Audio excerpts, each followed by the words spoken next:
Hey now, today I'm going to try to make a pumpkin spice sourdough with pumpkin and pumpkin-y spices, right? Yes. All right, so for this I'm going to use it's 100% bread flour, okay, so it's just all white flour there. I'm going to use a 65% hydration, and my rationale behind that is I'm thinking that this the pumpkin is fairly moist already, and I don't want to wind up with this being too wet. So step number one is we're just going to get this pumpkin in here with the flour, just like so. And we're going to get in the water. Do you want to fire on the water there for me? How much? All of it. We get our pumpkin spices in here too. Now the pumpkin spices, so I went with cinnamon, ginger, and cloves, and those were each for this about a half teaspoon. I did measure them out. They were basically a gram of each. Yeah, put it in, which works out to 0.2% of the baker's percentage there. And then there was also nutmeg, and that was around a quarter teaspoon, or it was just a half gram. A half gram, so that's 0.1%. So we've got that in there. Nope, not time for the salt yet, but we will add honey, and I've got 20% honey. So it was 40% pumpkin and 20% honey. And I'm going with the honey in this just for a little bit of sweetness, because I know when I'm eating pumpkin bread, I do like a drizzle of honey on it, so I figure a drizzle of honey in it can't be bad.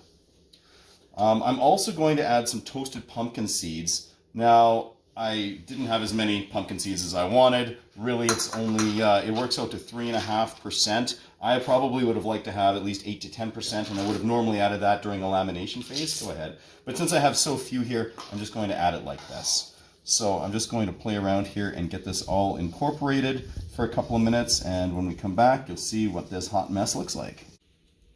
Okay, so you can see what this looks like. It incorporated really quite quickly, really within probably less than a minute. Everything seemed to be mixed up, but I did give it an extra minute or so just to make sure. This really smells like pumpkin pie right now. You're getting a lot of aroma just from the pumpkin puree itself, as well as those spices. I'm super excited. I'm hoping I've got enough spices in here. I didn't want to overshoot it. I'd rather have too few than too many, but I guess we'll find it with the final product. So anyway, I'm going to let this autolyze right now while the leaven continues to do its thing, and when we're ready, we'll be adding that next.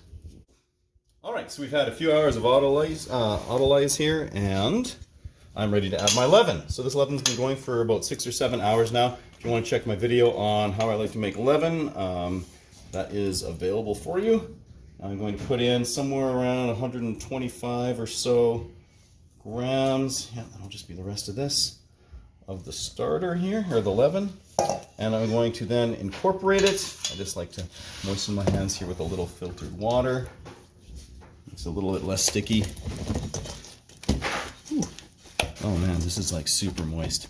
I'm gonna get this all worked in here. Probably take a few minutes, and then we will check it out.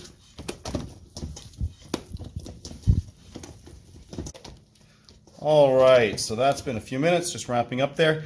All that leaven is nicely mixed in there. I'm going to give this 30 minutes now, just so it can do its thing before we add the sea salt. So after half an hour, I'm ready to add the salts. This is 1.8% fine sea salt. Just going to moisten my hands with filtered water and then mix here for a few minutes. Oh man, this is such a weird feeling dough.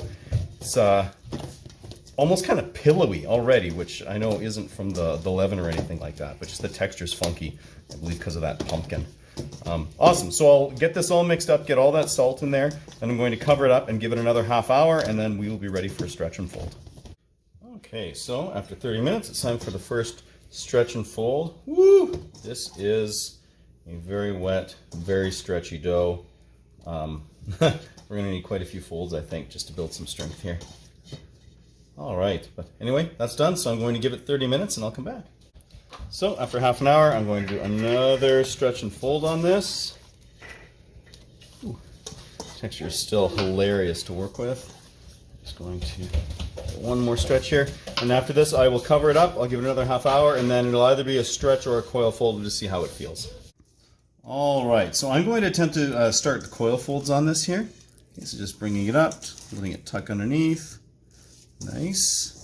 And after a 90-degree rotation, there we go. Same thing. All right, perfect. Okay, I'm going to do probably 3 more of these, and once I've done all of those, and that's with 30 minutes in between, once we're done all those, we'll see how it looks.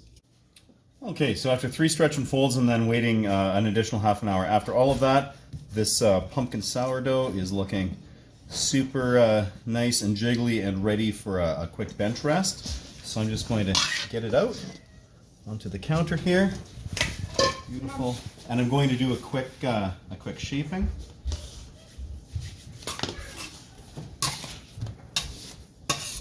Ooh, a little sloppy. Just with my hands here. A little bit more flour. Tuck that under here.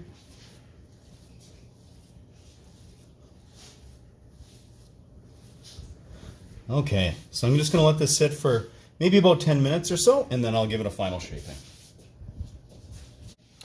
All right, so after 10 minutes, we are ready to manipulate this, do our final shaping here. Just going to get a little more flour. And I'm going to have this in my banneton here. I've got my liner in it, just because this is a little bit more moist than usual and a touch stickier. So I don't want to have problems with this trying to adhere to the banneton and not come out. All right, so I'm also just going to take a little bit of rice flour, get that on there. I've already coated the liner with that as well. And in we go. So I will cover this up, let this hang out in the fridge overnight, and then we'll bake in the morning. Just before I cover it up, I have to mention the one thing that is not translating well onto the screen is the amazing aroma. This smells like a pumpkin pie about to be baked, so I cannot wait to see how this turns out tomorrow. Okay, so the next morning here, this bad boy has inflated a little bit further, which is cool. I've got the oven preheated to 500 degrees, and it is time just to quickly get this baking. So a little parchment, just going to flip over here, and see if this comes right off. Beautiful. All right, I'm just going to do a really simple score pattern on it. Put a little more rice flour on. Real simple score, and get it in the oven. I'm going to cover it and drop the temperature down to 450 and give it 30 or 35 minutes.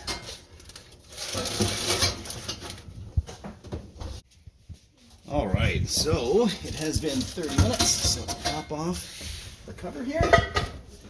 And now, because this is a sweeter bread, what I like to do with these ones is just try and remove them from the cast iron. Oh, I need a second hand, there we go. You pop it down like this, just so the honey and everything that's in it doesn't scorch as much. This is sort of the theory here. So I'm going to drop it down to 440 and give it a half hour. All right. Half an hour. Whew. Let's pull this one out. Oh yeah, she's looking nice and done. Just going to try and pop it off the parchment. And I'll give it a couple of hours here just to kind of cool down, and then we can cut in. So here we are after a couple of hours of it getting to kind of cool down and finish doing its thing. So let's take a look at this pumpkin spice sourdough. Oh man, look at that. That is super cool looking. Almost kind of a little orangey brown thing going on. The bottom there, see, scorching's not too bad. Definitely a little dark, but not nearly as bad as some of the sweeter breads I've done in the past where I haven't done that method of just letting it hang out. I'm just going to try and do a little slice here. Some of this off. Oh, you're picking up all of those pumpkin spices. Oh my goodness. It really smells just like pumpkin pie. Moist, getting those spices. I'd be tempted to maybe up them just very slightly in the future, but the moisture here, and I think that's largely because of that pumpkin and then that honey and stuff going on. Having a few extra pumpkin seeds in there as well might be super fun just to give it a little bit of crunch, but this is absolutely a winner. One that's perfect for the fall or hey, any time of year, especially when you can't get those lattes, right? So yeah, folks, if you liked it, subscribe so you can check out some more videos, and in the meantime, keep her at 11.